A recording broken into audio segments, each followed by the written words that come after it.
the conversation about policing in this country, this is not sustainable to keep these officers encouraged. These officers risk their life for $40,000 a year. $40,000 a year. And this is not sustainable not to support these people.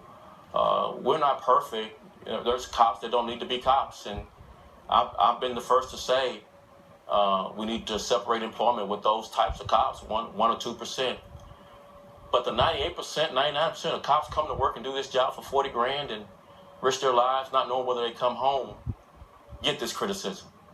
That's just not right, and it's not sustainable. And I'm just making a plea to this country to stand up as a silent majority and show your support for these people, to keep them encouraged, to protect you.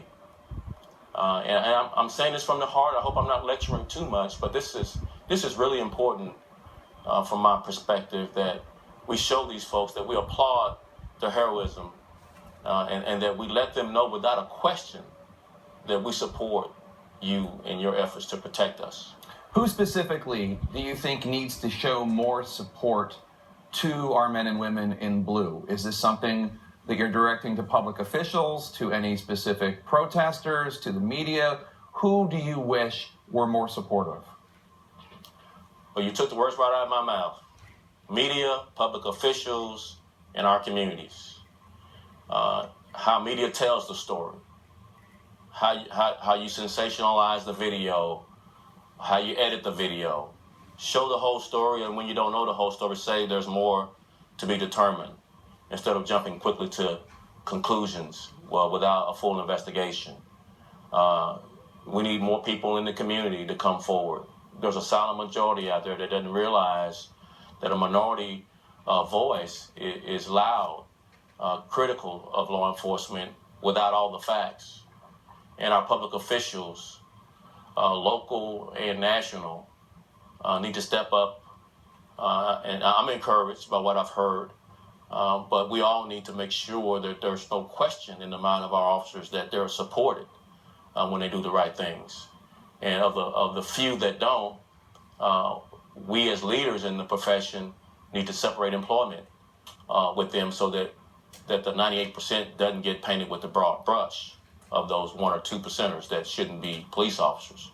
So you can have both of these discussions and be clear of the people who dedicate themselves professionally to deliver police service, that you support them without painting everyone with the broad brush, or the majority of the media coverage be the negativity that happens in our profession.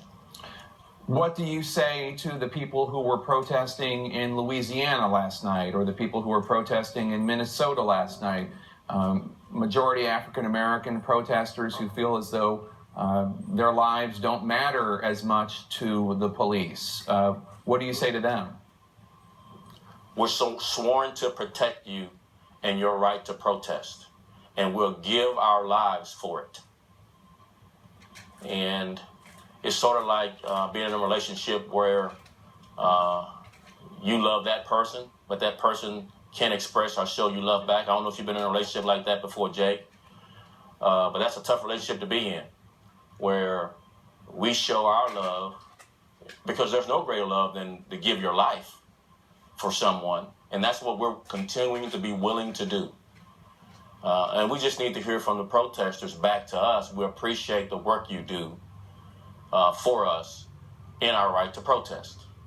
That should be fairly easy.